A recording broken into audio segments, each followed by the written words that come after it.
Buenas tardes.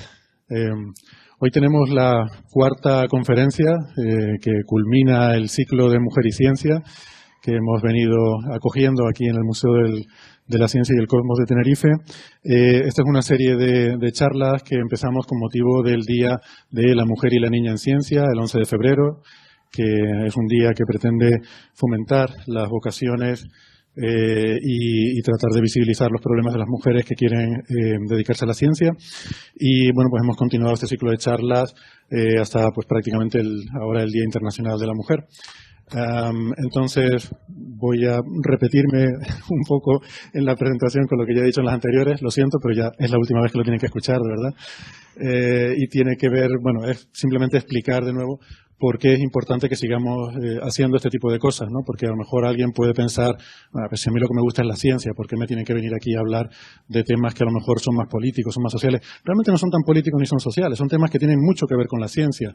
Y de hecho, si tenemos si vemos las cosas de una perspectiva científica y empirista, miramos los datos, que es lo que nos gusta hacer en ciencia, vemos que los datos nos demuestran que a día de hoy la mayoría de gente que se sube a este escenario, la mayoría de gente a nuestro alrededor en estas conferencias son hombres.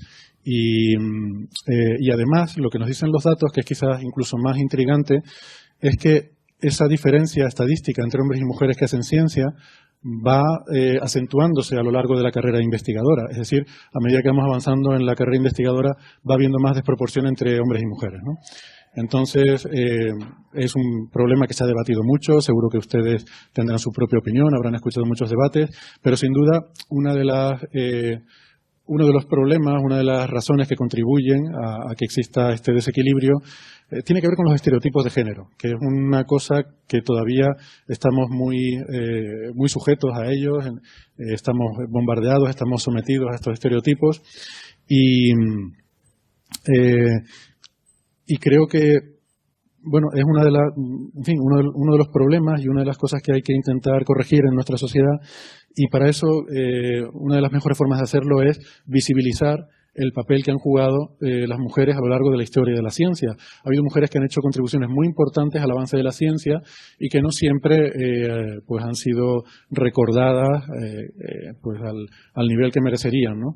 Y el hecho de presentar y visibilizar el papel de estas mujeres pues puede ayudar y puede contribuir a que dejemos un poco de lado esos estereotipos de género, a que podamos vernos de una forma más igualitaria a todas, y también pues a fomentar entre las niñas y las jóvenes el hecho de que puedan desarrollar una vocación científica, ¿no? Que también lo vean como algo, una posibilidad, algo a lo que se pueden dedicar cuando sean mayores. No solo visibilizar estas mujeres importantes que ha habido, que han hecho historia en la ciencia, sino también visibilizar mujeres que están haciendo ciencia a día de hoy, que son gente con la que convivimos, que son nuestras vecinas, nuestras compañeras, nuestras primas, nuestras tías, que se dedican a hacer ciencia, ¿no? Gente como Adriana de Lorenzo Cáceres, que hoy es nuestra conferenciante. Es compañera, doctora en ciencias físicas, se dedica sobre todo al estudio de galaxias. Adriana además ha sido premiada a nivel nacional, recibió el premio, no recuerdo cómo era exactamente el nombre, no me lo apunté, te pido disculpas si no lo digo bien, pero básicamente el premio de estudios de fin de carrera al mejor expediente académico a nivel nacional, también a nivel de Canarias, y bueno, pues además de su doctorado, ha hecho también estancias postdoctorales, y hoy nos va a hablar de la guerra de las galaxias, de las mujeres que han sido importantes en la guerra de las galaxias. Es una charla que tengo muchas ganas de escuchar, pero antes de que me olvide, como de hecho ya me ha pasado en otras ocasiones, no quiero dejar de agradecer a otras personas e instituciones que han hecho posible este ciclo, que hoy culmina, y por supuesto empezando por la coordinadora del ciclo, Arabela de la Nuez, y también el Observatorio de Temisas, el Museo Elder de Las Palmas de Gran Canaria y las asociaciones INVEPA y ScienceForFamilies.com. Bueno, gracias por haber acogido este ciclo, gracias a todas ustedes por venir hoy y por haber venido también los días anteriores. Creo que la experiencia ha sido muy buena y, bueno, no sé qué opinan, pero a mí me están dando ganas de repetir el año que viene. Así que intentaremos, pues, en fin, seguir en esta línea e incluso quizás hacerlo todavía mejor si cabe el año que viene. Pues nada, eso. Gracias y Adriana, cuando quieras. Muchísimas gracias. ¿Me escuchan bien? ¿Sí?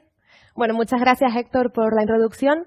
Yo me quiero unir a los agradecimientos a las organizadoras de este ciclo, Mujer y Ciencia.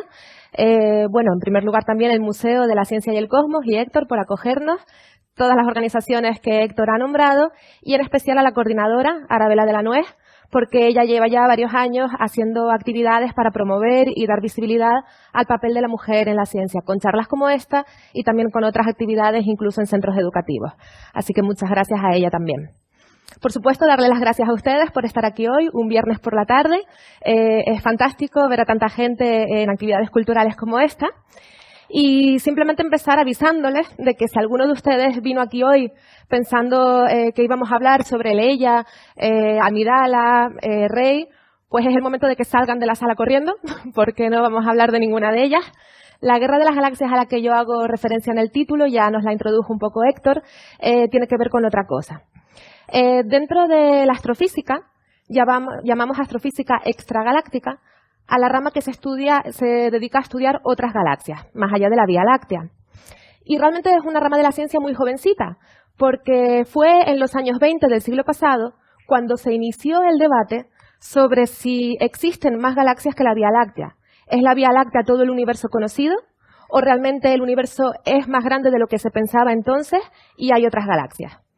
Fue en 1925, 1926 más o menos, cuando por fin, gracias a estudios observacionales, determinamos que el universo realmente está compuesto por muchas galaxias y la Vía Láctea no es más que una de ellas. Entonces, como le digo, la astrofísica extragaláctica tiene menos de 100 años y, claro, en su desarrollo han contribuido muchísimas personas, entre ellas muchísimas mujeres. Mujeres que hemos podido recuperar su historia porque estamos hablando de historia bastante reciente y que son realmente heroínas. Ellas han contribuido de forma fundamental al desarrollo de esta astrofísica extragaláctica, pero además, para poder conseguir llegar a los resultados científicos de los que vamos a hablar hoy, tuvieron que superar otras muchas barreras, muchos obstáculos que sus compañeros varones no tenían, simplemente por el hecho de ser mujer. Esa es la guerra de galaxias a la que yo me refiero hoy, es la que vamos a hablar. Vamos a intentar aprender un poquito sobre todo, ¿no? Sobre, por un lado, las mujeres y esos obstáculos que tenían, y también sobre ciencia. Queremos aprender un poco hoy sobre las galaxias. Es lo que voy a intentar durante los próximos 45 minutos más o menos. Yo me voy a centrar en 5 de estas mujeres, les pongo la foto aquí, las iremos viendo, siempre en esa línea temporal, debajo de la charla. Hay muchas otras, pero no podemos hablar de todas ellas. Y a mí me gusta siempre reivindicar el hecho de que algunas de estas mujeres, en concreto estas dos, siguen en activo hoy en día. Porque a veces hablamos de historia de la astronomía o del papel de la mujer en la astronomía y nos vamos siempre a mujeres que han pasado y que ya han fallecido. Y bueno, estas mujeres están consiguiendo hoy que hagamos grandes avances científicos. La ciencia está pasando hoy, es innovación hoy, es puntera hoy. Y ellas están haciendo grandes papeles. ¿Por qué no reconocer su trabajo hoy, en lugar de dentro de 20 años? Empecemos a hablar un poquito de las galaxias. ¿Qué es una galaxia? Bueno, una galaxia no es más que una cantidad de materia ligada por la fuerza de la gravedad. Todo lo que tiene masa ejerce una fuerza de atracción, que es la fuerza de la gravedad. Yo tengo una masa y, claro, yo también ejerzo una fuerza de atracción de la gravedad sobre cualquier otra cosa que tiene masa, por ejemplo, sobre ustedes mismos. Lo que pasa, claro, es que todos nosotros nos encontramos sobre el planeta Tierra, que al final es lo que más masa tiene aquí alrededor nuestro, y lo que sentimos es la gravedad hacia la Tierra. Por eso, si yo salto, no lo voy a hacer, vuelvo a caer sobre la Tierra. No siento esa atracción hacia ustedes, pero la tenemos. Entonces, bueno, dentro de una galaxia, pues tenemos materia unida por la fuerza de la gravedad. ¿Qué componentes tiene una galaxia? A mí me gusta ilustrar esto siempre con esta imagen, y me gusta utilizar esta imagen por 3 motivos fundamentales. El primero, porque me parece una imagen muy, muy bonita. Se trata de la región de la nebulosa Cabeza de Caballo, que es esta que ven aquí. Esto está dentro de nuestra galaxia, dentro de la Vía Láctea, y está, bueno, si a alguno le interesa, pues cerca de la constelación de Orión. El segundo motivo, porque aquí vemos muy bien las diferentes componentes de una galaxia. Las galaxias tienen estrellas, tienen gas, que lo vemos brillando por aquí, y también tienen polvo. El polvo es oscuro, no deja pasar la luz y por eso lo vemos así. Esta materia, estas componentes de la galaxia, no son las únicas que hay, porque hoy en día pensamos que la mayor parte de las galaxias están constituidas de una materia que tiene las mismas propiedades que esta, pero que no podemos ver. Es lo que se llama la materia oscura. Y de materia oscura también vamos a hablar un poco hoy. Y bueno, les decía que hay 3 motivos por los que a mí me gusta mucho elegir esta imagen, porque es bonita, porque vemos las estrellas, el gas y el polvo muy bien, y también porque la nebulosa Cabeza de Caballo fue descubierta por una mujer. Ella es Williamina Fleming a finales del siglo XIX, y bueno, pues también es una imagen que viene muy al caso para una charla como la de hoy. Cuando un científico o una científica se enfrenta a un problema nuevo, recuerden de nuevo que la astrofísica extragaláctica surge en los años 20 del siglo pasado, y ¿qué es lo primero que intentan hacer las personas que investigaban las galaxias? Pues clasificarlas. ¿Con qué objetivo? Simplificar el problema. La primera propiedad por la que queremos clasificar las galaxias es por la pinta que tienen, por su forma. Y bueno, Edwin Hubble, un astrónomo, muy poquito después, en 1936, desarrolló esta primera clasificación, que la verdad que es prácticamente la que seguimos usando hoy en día, solo que la hemos ido refinando. En el universo encontramos galaxias elípticas. Las galaxias elípticas son galaxias aparentemente muy sencillas, son como un balón de rugby, bastante grandes. Tenemos también galaxias espirales. Las galaxias espirales son aquellas que probablemente ustedes se imaginan si yo les pido que piensen en una galaxia. Son galaxias tipo disco, que pueden tener brazos espirales, de ahí su nombre. Muchas veces en el centro tienen una bola de luz que vemos aquí, es el bulbo. Y además pueden presentar otras estructuras. Por ejemplo, luego les voy a enseñar una foto muy, muy bonita de una galaxia espiral con un anillo.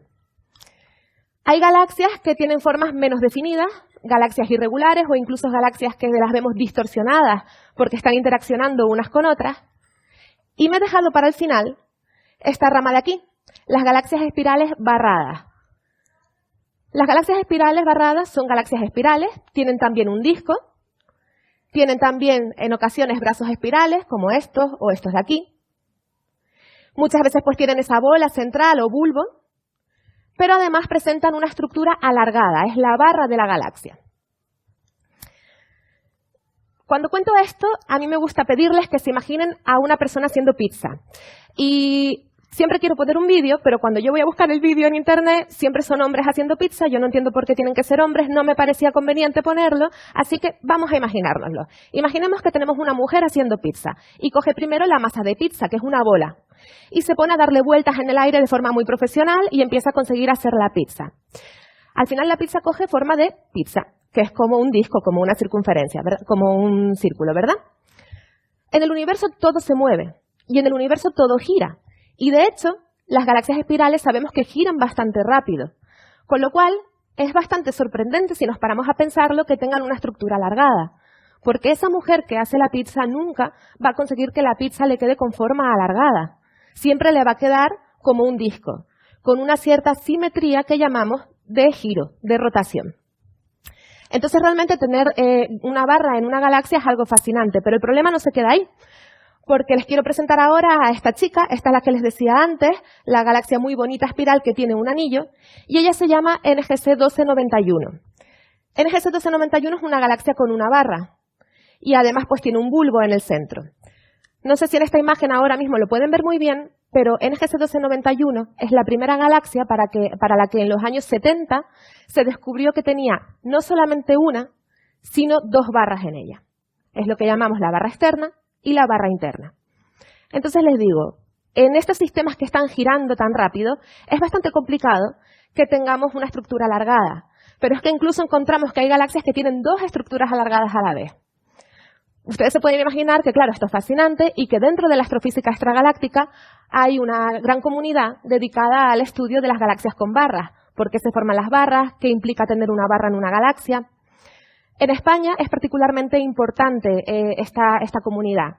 Y en España, la sociedad que reúne a todos los astrofísicos y astrofísicas profesionales es la Sociedad Española de Astronomía, que cada 2 años organiza una reunión para que podamos compartir los últimos resultados de investigación. Y de hecho la próxima se va a realizar aquí en Tenerife, en La Laguna, coronavirus mediante, en julio de este año.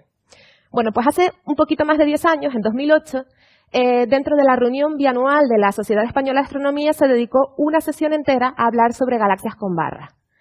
Y esta es una fotografía de todas las personas que presentaron resultados en esa sesión. A mí me gusta mucho hablar de galaxias con barras porque yo trabajo en galaxias con barras, pero también porque es un campo de investigación muy importante en España que además tiene una gran presencia femenina. Así que hoy quiero recordar a todas esas astrónomas pioneras de la astrofísica extragaláctica que han hecho posible que todas nosotras estemos hoy aquí trabajando y estudiando las galaxias con barra. La mayor parte de las galaxias espirales en el universo tienen una barra. Incluso si es sorprendente formarla, el hecho es que la mayor parte lo tienen. Y la Vía Láctea no es una excepción. Esto es una ilustración de cómo sería la Vía Láctea si la pudiésemos ver de fuera y vemos que es una galaxia espiral que tiene una barra. Aquí les marco más o menos la posición de nuestro sistema solar, es decir, de nosotros ahora. El Sol y los planetas girando alrededor de él, incluyendo la Tierra, ¿no? Y nosotros. Nosotros estamos en una posición tranquilita, pues lejos de la barra, entre dos brazos espirales. Y bueno, en este punto me gusta siempre que pongo una ilustración de la Vía Láctea, recordarles a todos que es una ilustración, no es una foto. Nosotros no podemos viajar y alejarnos de la Tierra lo suficiente y de la galaxia para tomar una foto de la Vía Láctea como hemos hecho con esas otras galaxias que les presentaba antes. De hecho, nosotros desde la Tierra, ¿cómo vemos la Vía Láctea? Pues la vemos así. Si miramos hacia ese disco donde están los brazos espirales y la mayor parte de las estrellas de nuestra galaxia, vemos desde Tierra pues lo que llamamos la Vía Láctea. Pero realmente cuando miramos hacia zonas exteriores, también vemos estrellas que forman parte de nuestra galaxia, solo que en menor densidad porque no están en ese disco, donde están la mayor parte de las estrellas. Volvamos a nuestras galaxias con barras. ¿Qué implica tener una barra en una galaxia? Bueno, pues lo que pensamos es que precisamente por ser una estructura alargada que no tiene esa simetría como el resto de la galaxia, puede transportar material a lo largo de ella. Por ejemplo, estrellas, por ejemplo, gas. Pero con una barra el material se para y forma un anillo. Si tenemos otra barra, el material puede fluir por la otra barra y llegar al centro de la galaxia. ¿Qué hay en el centro de la galaxia? Pues hoy en día pensamos que en el centro de todas las galaxias lo que hay es un agujero negro supermasivo. Explicar los agujeros negros es súper fácil y súper complicado a la vez. Vamos a ver por qué. Un agujero negro no es más que una concentración muy grande de masa. Es, de hecho, en el caso de los agujeros negros supermasivos, como si pudiésemos comprimir la masa de millones de soles dentro del tamaño de un sistema solar. En nuestro sistema solar, ¿qué masa tenemos? Pues tenemos un Sol y un montón de planetas, pero la verdad que los planetas comparados con el Sol son muy poquitos, con lo cual en nuestro sistema solar tenemos la masa de un Sol y un poquito más. Pues imagínense ahora que en lugar de un Sol tenemos millones de soles allí concentrados. Claro, esto es una gran concentración de masa. ¿Y qué hemos dicho que pasa cuando tenemos masa? Cuando tenemos masa tenemos gravedad. Y por tanto, un agujero negro supermasivo ejerce una gran fuerza de la gravedad. Tan grande que si pasamos lo suficientemente cerca, todo aquello que pase lo suficientemente cerca no puede escapar, ni siquiera la luz. Y por eso se llama un agujero negro. La parte complicada es que una vez entramos en esas condiciones tan extremas del agujero negro, no entendemos bien qué pasa, no se sabe muy bien y ahí es donde no vamos a entrar ahora a discutir. Cuando yo estoy hablando ahora de agujeros negros supermasivos en 2020, principios de 2020, no puedo no mencionar el hito científico de 2019, que fue esa primera fotografía de un agujero negro supermasivo. Este es, señoras y señores, el agujero negro supermasivo de una galaxia, no la Vía Láctea, sino otra galaxia, M87. Ahora, ¿qué hemos dicho? Hemos dicho que nada que pase lo suficientemente cerca de un agujero negro puede escapar ni siquiera a la luz y por eso es negro. De hecho, el agujero negro no lo estamos viendo tan directamente como pensamos. El agujero negro es lo que hay dentro, vemos la sombra. Pero la clave de todo esto, y por la que el agujero negro no nos come, que es la pregunta que siempre hace el alumnado cuando uno va al colegio, es que para que sentir la fuerza de la gravedad del agujero negro hay que estar muy cerca. De hecho, hay un punto a partir del cual se lo come todo, pero hay otro punto por fuera que no. Y eso es lo que estamos viendo aquí. La luz que pasa muy cerca del agujero negro, pero no lo suficientemente cerca como para estar atrapado. Esta foto, que fue sin duda uno de los grandes resultados del año pasado, es fruto de una colaboración de más de 200 personas. Y en esa colaboración hay muchísimas mujeres. Y además quiero recordar, si alguno de ustedes estuvo viendo las ruedas de prensa, se hicieron varias ruedas de prensa en todo el mundo, pues 5 o 6, no sé muy bien.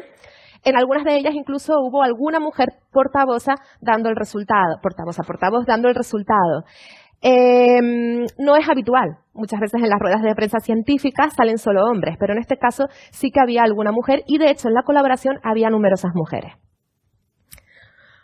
Volvamos a nuestras galaxias con barras. Una de las personas que más ha contribuido para entender qué ocurre con las galaxias con barras, si el material fluye y si realmente llega al agujero negro, porque todo esto que yo les he contado es lo que sabemos con las leyes físicas, pero no lo hemos podido comprobar todavía en galaxias reales, pues una de las personas que más ha contribuido es una mujer. Ella se llama Françoise Combes, trabaja en París, en el Observatorio de París, y es una de esas mujeres actuales que están activas hoy en día. Es una mujer a la que yo conozco.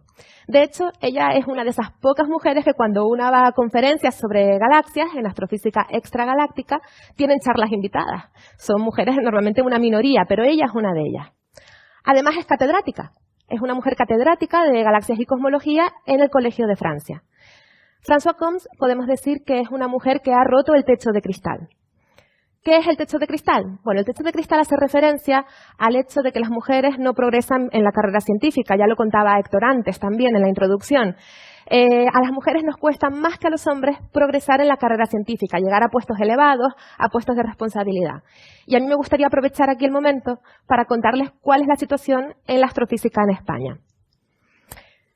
Este diagrama que les muestro está elaborado por la Sociedad Española de Astronomía, que les comentaba antes, e incluye a todas las personas profesionales en astrofísica en España en 2018, bastante reciente. Y los vemos a diferentes niveles. A nivel de estudios doctorales, esta gente que está haciendo el doctorado. A nivel postdoctoral, es decir, personas que ya han terminado el doctorado pero aún no tienen una posición permanente. Y personas con una posición permanente. En rosado están los hombres y en naranja las mujeres, ¿vale? Y hay dos resultados que podemos extraer relevantes de esta gráfica. El primero, las mujeres siempre son menos que los hombres. La astrofísica en España está menos representada por mujeres que por hombres. Menos de un tercio, de hecho. Segundo hecho relevante, el número de mujeres disminuye a medida que progresamos en la carrera científica. Y yo aquí me estoy parando en las posiciones permanentes.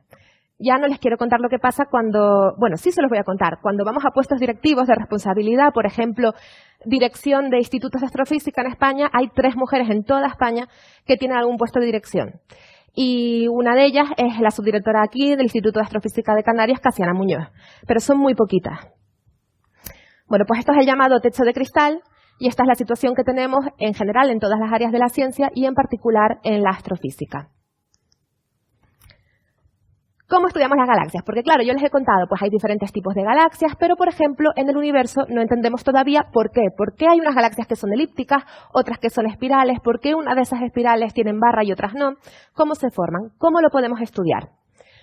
El nacimiento de la astrofísica extragaláctica está íntimamente ligado al nacimiento de la astrofísica. Y ustedes me dirán, pero ¿no es la astrofísica una ciencia súper antigua? ¿La humanidad no ha estado siempre intrigada por qué son los astros que ven en el cielo por la noche cuando miran? Bueno, sí, por supuesto, pero eso es astronomía, no es astrofísica. La astrofísica nace cuando podemos por fin estudiar las propiedades físicas de los astros. ¿Y cuál es el reto aquí? Pues el reto es que nosotras no podemos trabajar en un laboratorio.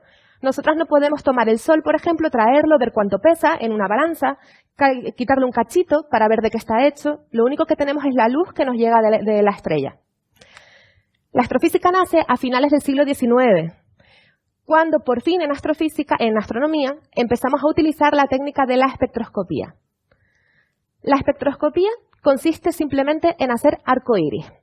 Es de hecho lo que ocurre cuando vemos un arcoíris. La luz del Sol pasa por un elemento óptico, como puede ser un prisma, como pueden ser las gotas de agua en la atmósfera de la Tierra. Y la luz se descompone en sus colores. Esto nos da a nosotros muchísima información y nos da acceso a las propiedades físicas de aquello cuya luz estamos viendo.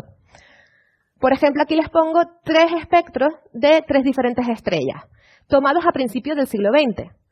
Este es el Sol y aquí tenemos otras 2 estrellas.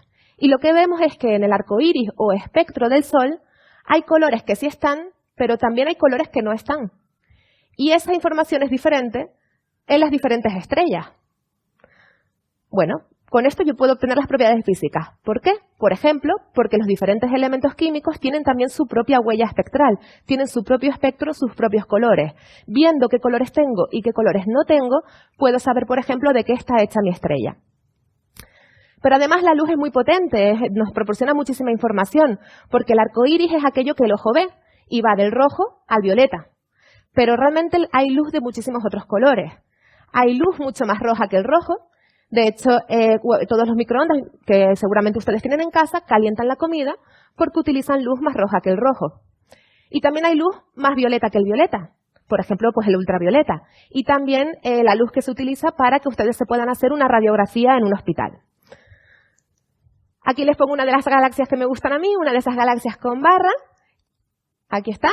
Y podemos ver cómo parece diferente según la miren los colores que el ojo sí ve, los colores del arco iris, o según la esté viendo en colores más rojos que el rojo, infrarrojo que llamamos. Pues podemos ver propiedades diferentes. Utilizando toda la información de la luz y utilizando las técnicas de la espectroscopía, yo puedo determinar las propiedades físicas de mis, por ejemplo, estrellas. Bien, pues esto, como les digo, empezó a utilizarse a finales del siglo XIX y realmente el nacimiento de la espectroscopía en astronomía tuvo lugar a la vez en 2 institutos en el mundo, pero uno de ellos era la Universidad de Harvard. La Universidad de Harvard tenía un grupo súper potente de gente investigando las estrellas. Recordemos que estamos todavía antes de saber que había otras galaxias en el universo. En ese grupo superpotente de estrellas, la mayor parte de la gente investigadora eran mujeres. Se llamaban, o bueno, las hemos llamado con el paso del tiempo, las calculadoras de Harvard. Y ellas fueron pioneras. Muchos de los estudios que tenemos y de lo que conocemos sobre las estrellas lo hicieron ellas. Por supuesto, ellas no estaban consideradas igual que los hombres, no cobraban lo mismo, no trabajaban en las mismas condiciones. Sus puestos de trabajo en la Universidad de Harvard no eran equivalentes al de ninguno de los hombres, no eran profesoras.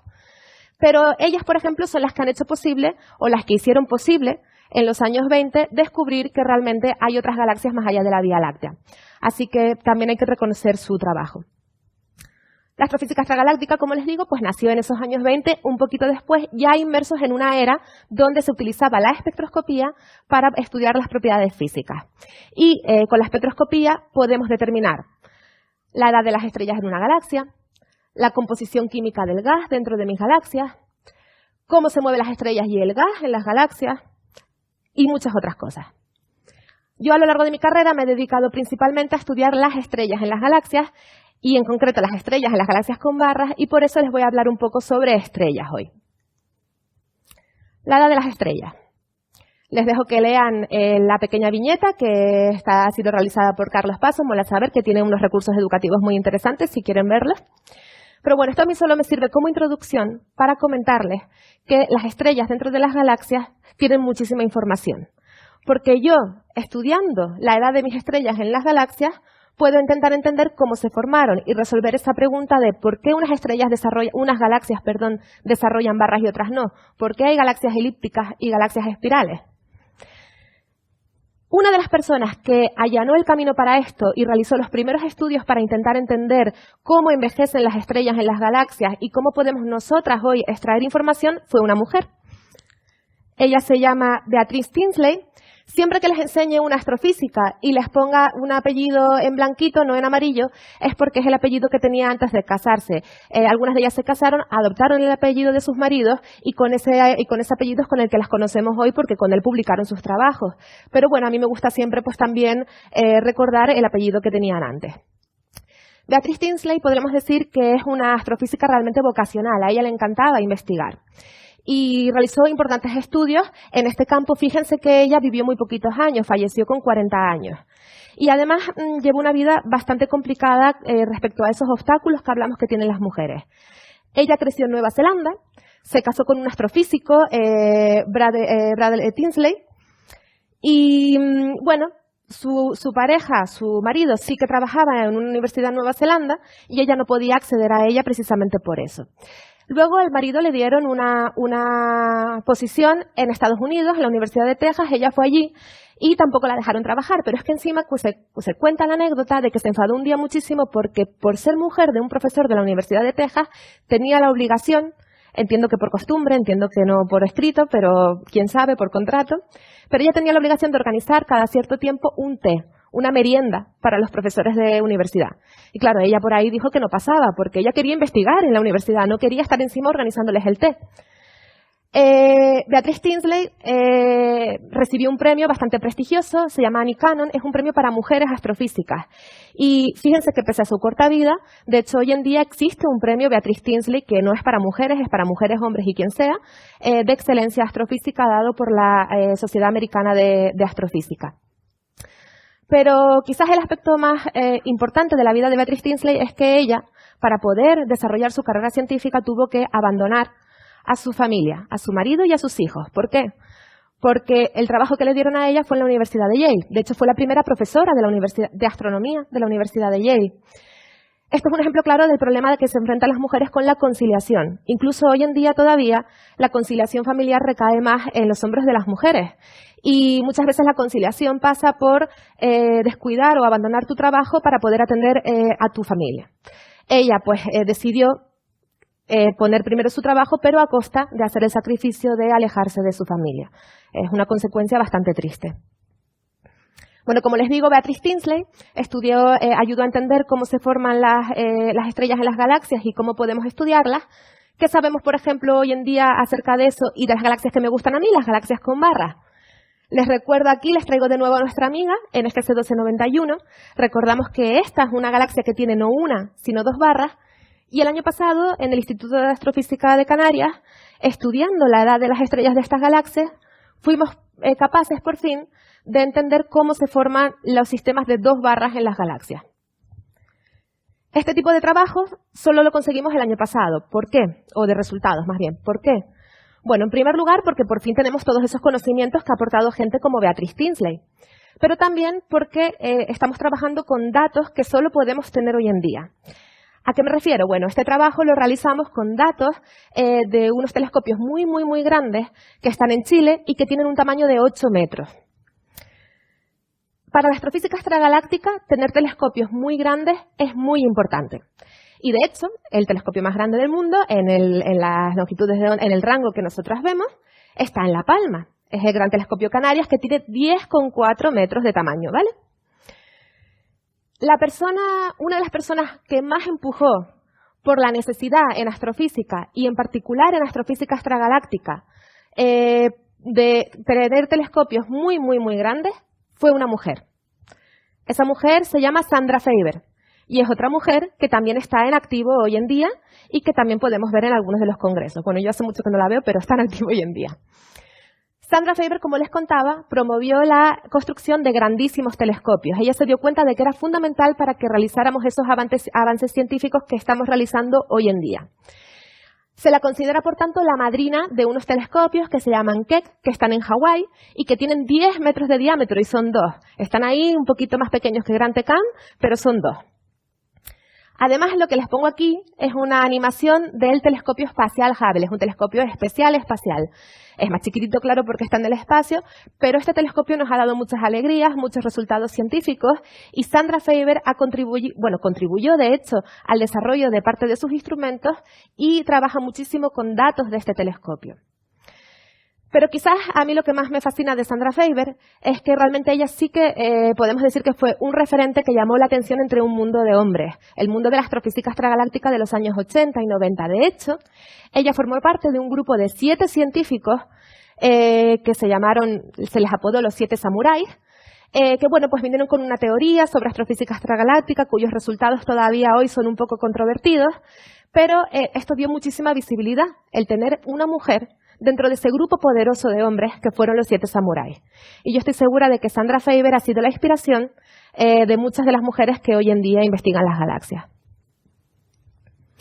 Hemos repasado ya que tenemos diferentes tipos de galaxias en el universo. La astrofísica extragaláctica, que recordemos, nació hace 100 años, un poquito menos. Hemos repasado cómo es importante para entender por qué tenemos esos diferentes tipos de galaxias el estudiar las estrellas dentro de la galaxia, particularmente su edad. Vamos a ver ahora qué podemos averiguar sobre cómo se mueven las estrellas dentro de las galaxias. Les comentaba antes, en el universo todo se mueve, en el universo todo gira, y las galaxias espirales giran particularmente rápido. De hecho, les he colado aquí una foto de una galaxia que fue la protagonista de una imagen astronómica del día de la NASA la semana pasada. Es UGC 12591, tiene un nombre pues así, no es muy bonito, pero al parecer esta es la galaxia más rápida que se conoce. De hecho, gira a una velocidad tiene estrellas que giran a una velocidad de 480 kilómetros por segundo, que esto al parecer es el doble que la Vía Láctea y es 14.000 veces a lo que nos movemos nosotros cuando vamos a 120 por la autopista del sur. O sea que gira súper rápido. Esta es, al parecer, la que gira más rápido que se conoce hoy en día. Comentábamos antes, en el universo todo lo que tiene masa ejerce una fuerza de la gravedad, ¿verdad? Así empezamos hoy hablando, ¿no? Además, una galaxia es materia que está unida por la fuerza de la gravedad. Pero además la galaxia gira. Y nosotras, que sabemos de física, podemos saber cómo gira mi galaxia para que se mantenga unida por la fuerza de la gravedad. Porque si yo tuviese una estrella que girase muy rápido, más de lo que la masa me lo permite, esa estrella escaparía de la gravedad de esta galaxia. Con lo cual yo, que sé mucho de física, puedo saber, bueno, pues si yo tengo esta galaxia con esta masa, puedo saber a qué velocidad están girando mis estrellas. Y además esa velocidad es diferente según yo la mida al centro de la galaxia o hacia afuera. Pues bien, para una galaxia como esta, con la masa que yo sé que tiene, resulta que, miremos la línea roja, resulta que las estrellas tienen que girar cada vez más rápido hasta que llegamos a partes muy externas de la galaxia. En esta zona del universo todavía hay estrellas que pertenecen a esta galaxia, pero como pueden ver ustedes mismos, pues son menos, hay menos densidad. Una estrella que pertenece a la galaxia y que se encuentra aquí, para poder estar ligada gravitacionalmente por gravedad a mi galaxia, tiene que girar a una velocidad mucho más lenta. Sin embargo, cuando hacemos una medición, cuando vamos y lo medimos en una galaxia de verdad, encontramos que las estrellas que están tan lejos de mi galaxia giran muchísimo más rápido de lo que deberían. Y sin embargo forman parte de mi galaxia. Como si realmente hubiese mucha más materia aquí, muchas otras estrellas, que yo no puedo ver.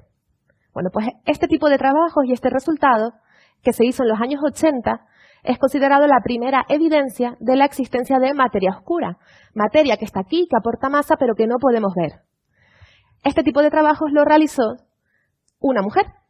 Ella se llama Vera Rubin y probablemente es la astrofísica más conocida de las que yo le voy a hablar hoy. Bueno, Vera Rubin es fascinante, podríamos dar una charla sobre ella porque además, afortunadamente hoy ya se le ha reconocido todos estos trabajos de la materia oscura, se sabe muchísimo acerca de su vida.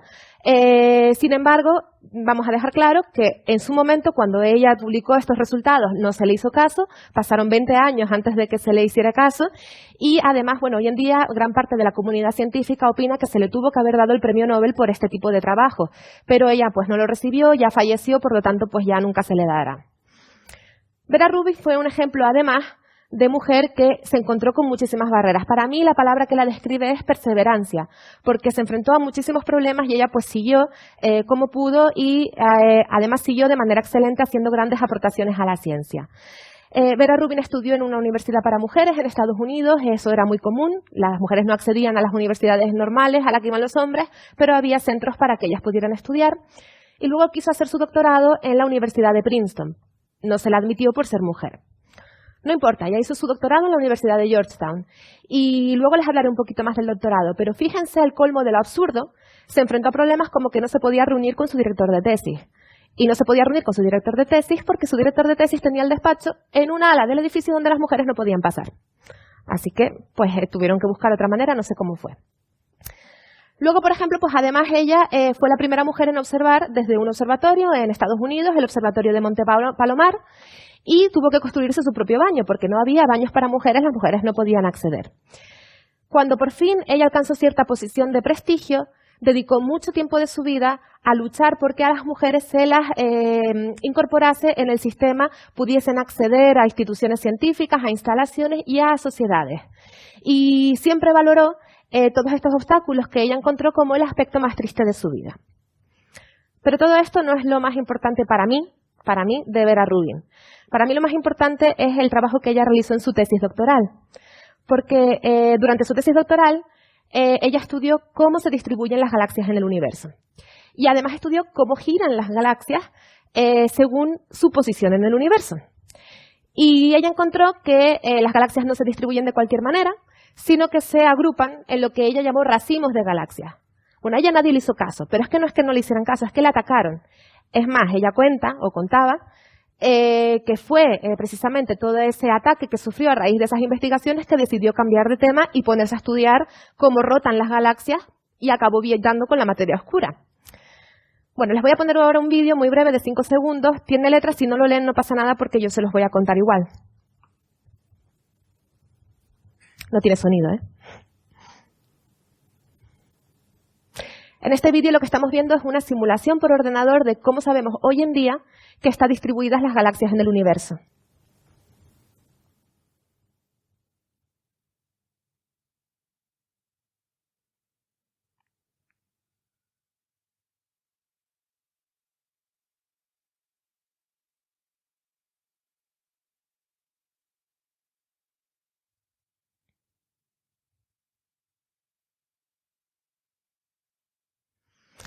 Bueno, bien, pues como ven ustedes, hoy en día sabemos perfectamente que las galaxias en el universo se distribuyen en agrupaciones que podemos llamar grupos o cúmulos de galaxias y que además en el universo a mayor escala se distribuyen en esa estructura filamentosa que estábamos viendo complicada. Todo esto lo apuntó Vera Rubin en sus trabajos de máster y de doctorado.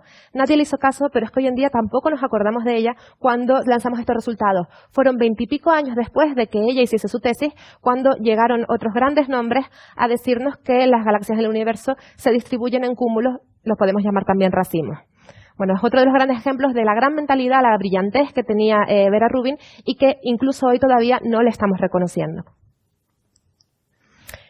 Vera Rubin fue muy amiga de otra gran astrofísica extragaláctica que yo les quiero nombrar hoy, que es Margaret Burbidge. Ella es la última de las que les voy a comentar, ya estamos en 1919. Margaret Burbidge se enfrentó a sus propios problemas. Por ejemplo, pues a ella le dieron una beca fantástica, muy prestigiosa, la Carnegie Fellowship, para hacer su doctorado en Estados Unidos. Sin embargo, una vez se la dieron, se la quitaron, porque se dieron cuenta de que si la aceptaba, tenía que haber ido a observar al observatorio del Monte Wilson. Y resulta que allí las mujeres pues no estaban permitidas. Muchos años después, ella también se casó con un astrónomo, Geoffrey Burbidge, y muchos años después, con su marido, consiguió ir por fin a observar al Monte Wilson, pero no fue de cualquier manera.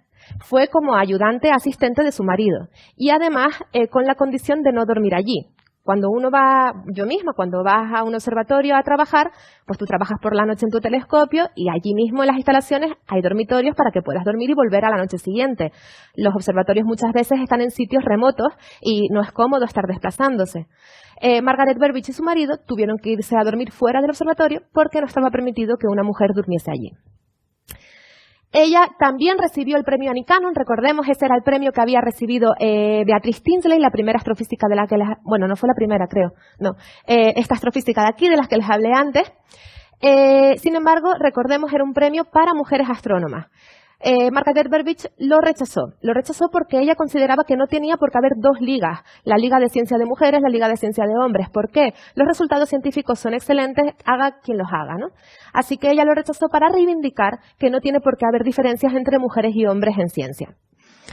Por supuesto, pues luego se le ha dado muchísimos reconocimientos. Margaret Burbidge, por cierto, está viva, tiene 100 añitos, nada más y nada menos ahora mismo. No está en activo. Y bueno, ella, pues junto con Vera Rubin, fue una de esas grandes defensoras de que cada vez más mujeres pudieran acceder a instalaciones científicas. A mí la anécdota sobre Margaret Burbidge que más me gusta contar es que fue directora del Observatorio Real de Greenwich en Reino Unido. ¿Y por qué me gusta contarla? Pues por dos motivos. Uno, pues por un tema de esos obstáculos a los que se enfrentan las mujeres. La posición en Reino Unido, que sabemos que es un país de grandes tradiciones, la posición de director del Observatorio de Greenwich era una posición asociada por completo a la de astrónomo real. Sin embargo, el astrónomo real, cuando llegó Margaret Burbidge y se dijo que se la propuso como directora del Observatorio Real, se dijo, bueno, no, por aquí no pasamos. La reina no va a tener una mujer astrónoma real, así que separamos por primera vez en la historia, con lo que esto les tiene que haber costado a los de Reino Unido, las dos posiciones, y tenemos a Margaret Burbidge de directora del Observatorio Real de Greenwich, y tenemos a un hombre, cuyo nombre ni recuerdo, la verdad, francamente, como astrónomo real. Bien. Primera anécdota. Segunda anécdota, duró muy poquito como directora del Observatorio Real de Greenwich. ¿Y por qué fue eso? Pues eso fue porque justo en el momento en el que ella fue directora hubo una polémica muy grande que a ella le costó el puesto. Esa polémica estaba relacionada con un telescopio que había en el observatorio. Era un telescopio de 2,54 metros de diámetro, para si a alguno a lo mejor le suena, de 2,54 metros de diámetro, bastante bueno.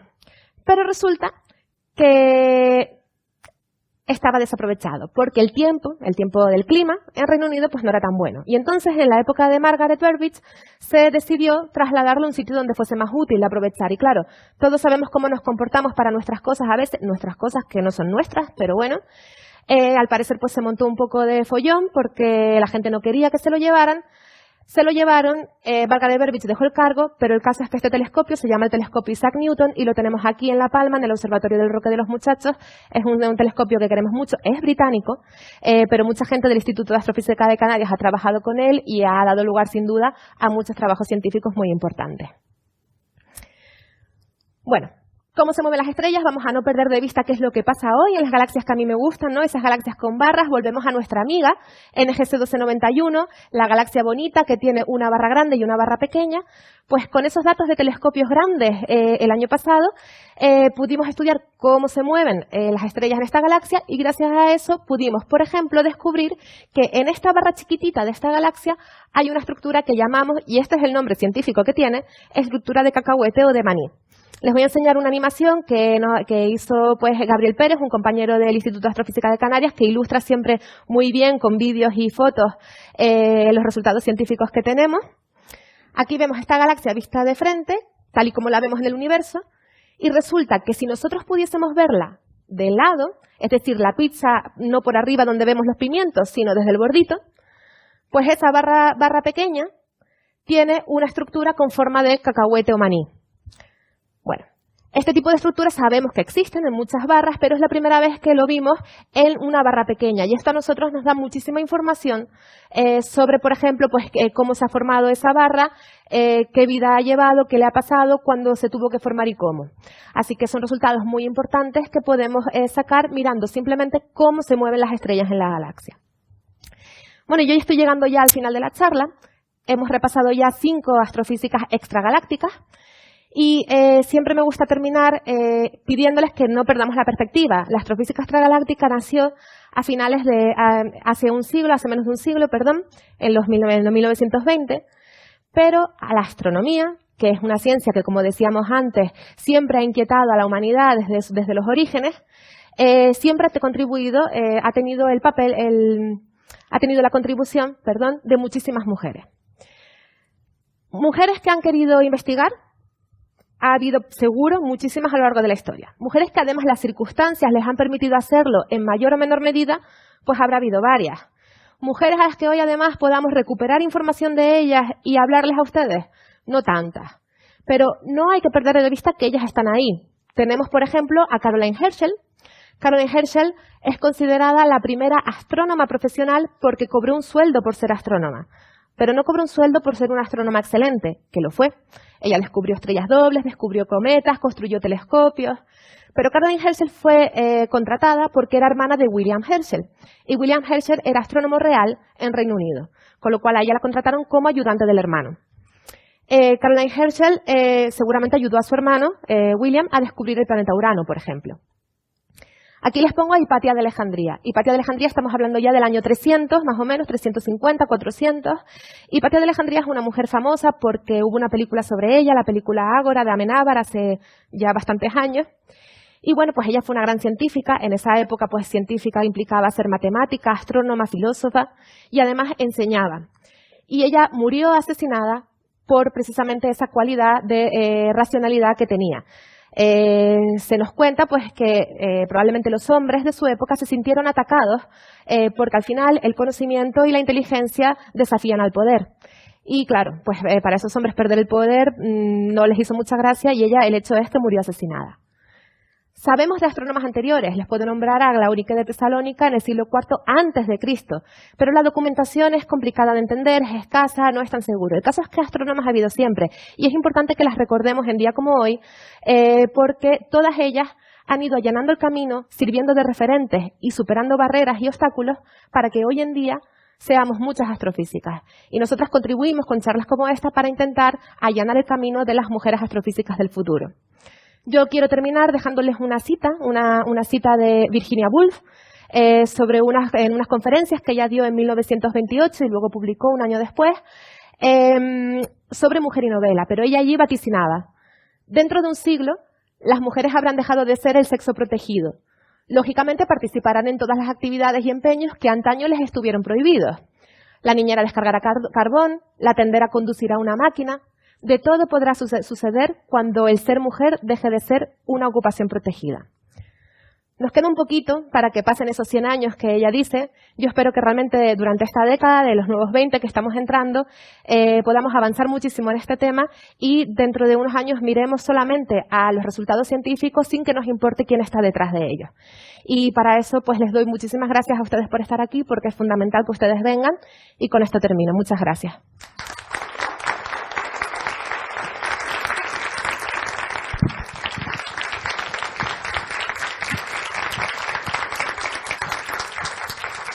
Muchísimas gracias, Adriana. Me ha encantado la charla y he aprendido muchísimo, me parece súper interesante.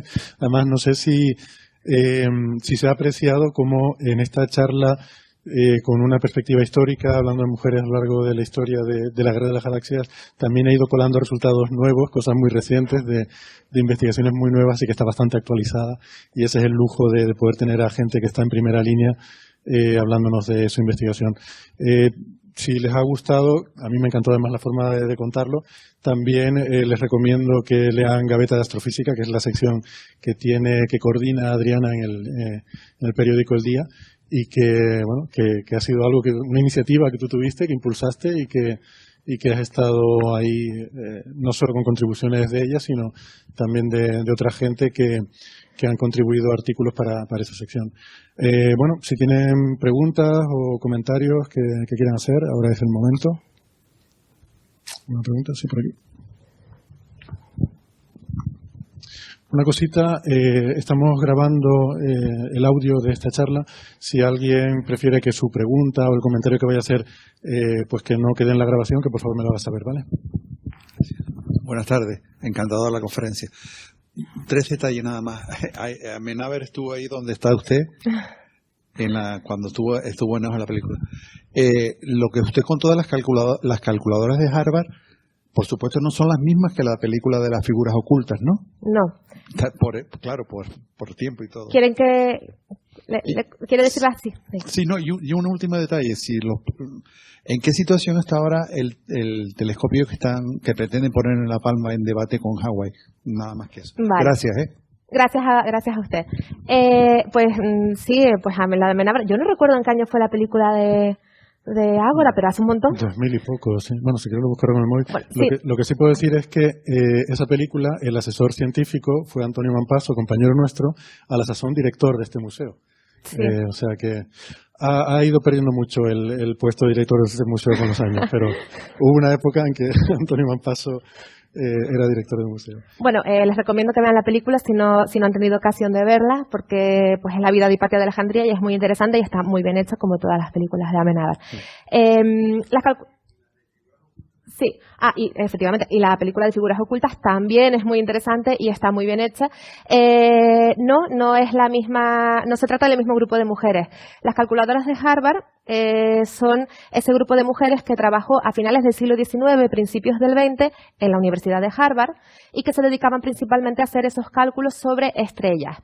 La película de figuras ocultas hace referencia a mujeres también calculadoras, se las llamaba así, bueno, de color, pero que además estamos hablando ya en la época de la carrera espacial posterior para lanzar pues las misiones, ¿no? Entonces, sí, pero bueno, el trasfondo es el mismo, porque estamos hablando de mujeres, mano de obra barata.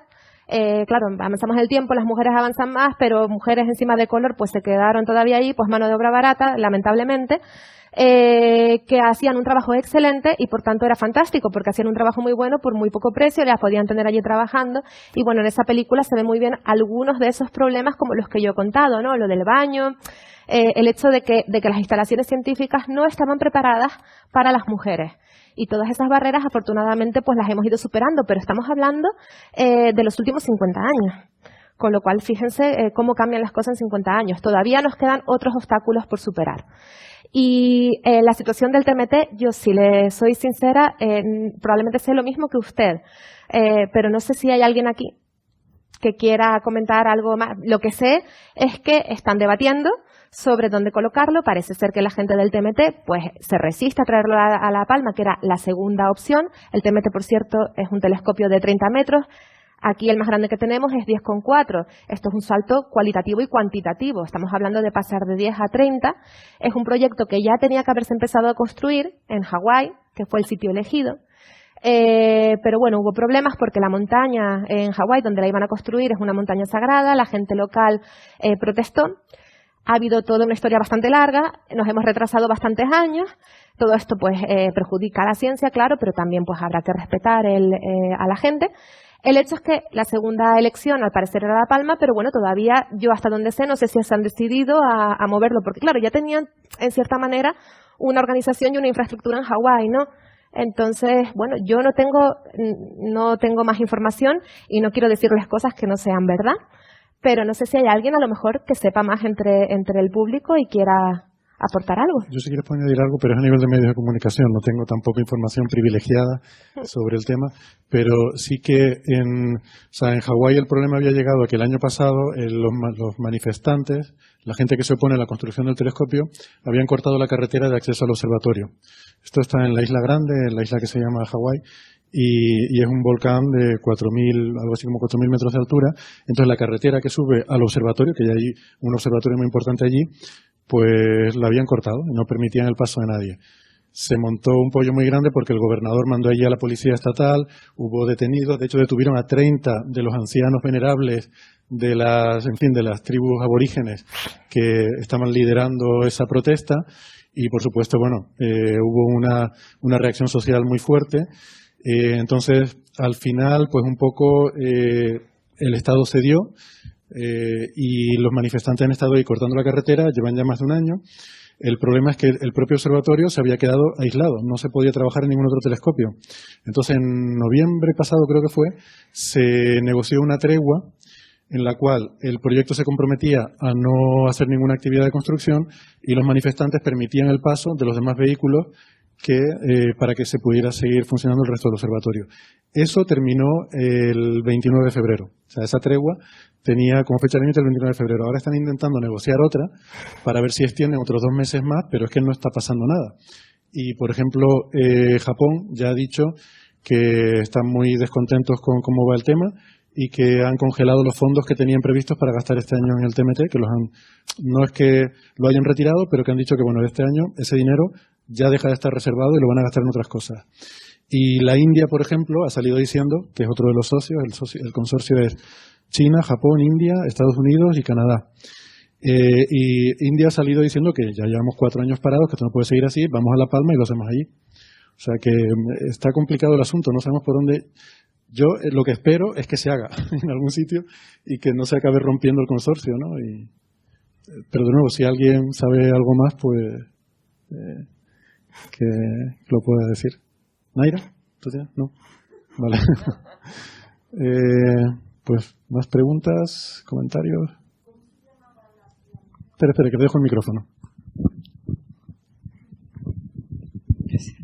¿Cómo se llamaba la primera mujer que descubrió el gran pulsar o algo? Perdóname si lo he dicho mal, porque es que mi marido cuando le dije que venía para aquí, dice, pues te diré que, porque él es un loco también de la astronomía, que quien escuchó el gran pulsar la primera vez fue una mujer. Sí. Y me gustaría saber el nombre.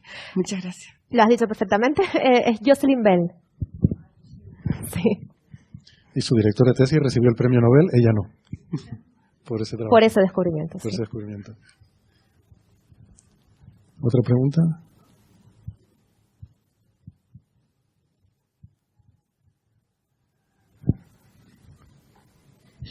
¿No hay más preguntas? Ah, sí. Muchísimas enhorabuena por la charla, muchas gracias por ella. ¿Qué se espera o qué queda por descubrir en la astrofísica de las barras o en qué se está trabajando ahora que se espera descubrir en los próximos 10 años? En los próximos 10 años esperemos, pero las escalas de tiempo yo nunca las digo porque tú bien sabes que siempre es complicado. Pero en el futuro, a lo siguiente en lo que estamos trabajando es en intentar entender, entendemos un poquito mejor, creemos que bastante bien cómo se forman las barras en las galaxias. No les he contado detalles porque tampoco era el objetivo, ¿no? También había que nombrar a todas las mujeres y muchas otras cosas. También lo que no entendemos muy bien es cuál es realmente el papel que tienen, qué implica tenerlas. Porque yo sí que les he dado la visión de que ellas pueden transportar material, incluso ese material podría llegar a los agujeros negros del centro. Esto tiene a su vez otras consecuencias, pero no se sabe. No se sabe si eso ocurre de verdad. No se sabe si ocurre en escalas del agujero negro, pero tampoco se sabe bien qué ocurre en escalas grandes, de las barras grandes de las galaxias. Y eso es lo que la comunidad de la gente que estudia las barras está investigando hoy en día. Y luego también recordemos que la Vía Láctea tiene una barra y, por supuesto, pues también hay gente. La astrofísica extragaláctica se centra en estudiar galaxias más allá. Pero la gente que estudia la galaxia nuestra, hay mucha gente interesada en entender qué pasa con nuestra barra en particular dentro de todo este esquema muy grande. Lo que pasa es que, estos objetivos en parte son los objetivos que tenemos desde hace más de 10 años. Y vamos poniendo ladrillitos, pero ¿cuándo vamos a tener la respuesta definitiva? Bueno, pues a lo mejor cuando tengamos el TMT, no lo sabemos, ¿no? Ojalá mañana, sin necesidad de nada más, ¿no? Bueno, no, que me quedo sin trabajo. Bueno, que no tengo... Seguro que por cada pregunta que se responda se abren otras 10, como ha ocurrido siempre a lo largo de la historia, ¿no? Sí, efectivamente. Sí, no está saber siempre aporta. Sí. ¿Más preguntas? Sí, por aquí. Un comentario muy breve, pensando también que pasado mañana es el Día de las Mujeres, y señalar, que me ha gustado mucho tu charla, muy interesante, y la verdad la astrofísica te deja sorprendidísima con las imágenes que nos muestras. Lo opuesto de mi campo, que es la biología, que es lo que vemos en lo pequeñito, y ustedes lo que ven en los enormes, ¿no? Pero, en fin, solo quería hacer un comentario que es obvio, pero aunque sea obvio, quiero insistir porque me parece muy necesario, y eso, aprovechando el aniversario de las mujeres dentro de 2 días. Lo que tú has contado sobre las discriminaciones y las dificultades que han encontrado las mujeres dedicadas a estudiar la física, a estudiar las galaxias, a estudiar la astronomía o astrofísica, como tú lo has definido también, es lo mismo en biología, en matemáticas, en historia, en el arte. Es decir, en todos los aspectos que han contribuido a la construcción del conocimiento humano, las mujeres han sufrido exactamente la misma discriminación. Si tú quitas el nombre del trabajo que están haciendo, el trabajo de la científica, y en vez de decir estuvieron estudiando las galaxias, dice estuvieron estudiando las células, el resto es lo mismo. Entonces, esa batalla que estamos emprendiendo y defendiendo y sacando a la luz en tu ámbito, es igual en el ámbito de la biología y en cualquiera de los ámbitos. Por eso me encanta que podamos que puedan tener lugar este tipo de charlas y podamos reivindicar el trabajo tan valioso y tan olvidado como el de tantas mujeres en la ciencia y en otras ramas del saber humano. Solo eso quería comentar así como un brochecito final. Bueno, Sí. Yo aprovecho para decirles a algunos de ustedes, supongo que estuvieron el otro día aquí, el viernes pasado, yo tengo el honor, que lo comentó Héctor, de cerrar este ciclo de charlas Mujer y Ciencia, pero hemos tenido otras 3 charlas maravillosas, y la persona que acaba de hablar es Carolina Martínez, que dio una charla estupendísima el viernes pasado. Sé que algunos de ustedes estuvieron, otros no, pues que lo sepan. Dio una charla estupenda sobre biología y la mujer, el papel de la mujer en biología. Así que, pues sí, es un comentario muy importante. Muchas gracias, Carolina. Muchas gracias. Me sumo yo también al agradecimiento a Carolina por esa charla que dio la semana pasada. Yo aprovecho entonces también para recordarles, en cuanto a la agenda cultural, que tenemos más charlas la semana que viene. Adriana decía que el TMT podría ser una de las herramientas para hacer avances en la próxima década en la astrofísica. Otra de esas grandes herramientas va a ser el telescopio James Webb, y vamos a tener la suerte de tener la próxima semana a una experta, una persona que participa en el desarrollo de este telescopio, que es el próximo gran telescopio espacial, Macarena García, que va a estar aquí el miércoles. Creo, hay algo de confusión, pues yo creo que he dicho el martes en algún momento. Antes, cuando estábamos hablando nosotros, creo que te dije el martes, pero es el miércoles, lo acabo de comprobar. Así es como estoy, o sea, no sé en qué día vivo. El miércoles, de todas formas, bueno, está la información en la agenda de los museos. Por cierto, saben que pueden consultar la información de estos eventos en el boletín de Museos de Tenerife, o si prefieren que les enviemos notificaciones individuales, me pueden hacer llegar su dirección de mail y estoy encantado de ponerlos en la lista del spam que mandamos con las conferencias que organizamos. Entonces, la semana que viene, pues, tenemos sesión doble, porque ya digo, el miércoles tenemos sobre el James Webb a las 7, y el viernes tenemos una serie de mini charlas de matemáticas que creo que puede estar muy interesante. Son charlas de 10 minutos de duración, 4 de ellas lo llaman Fisquitos de Matemáticas. Es una cosa que hacemos en colaboración con el Ateneo de La Laguna, así que también a las 7 de la tarde. O sea que apúntense, miércoles y viernes, nos vemos aquí la semana que viene. Pues nada más, Adriana, muchísimas gracias. Gracias, Héctor. Gracias a todos por venir y hasta la semana que viene.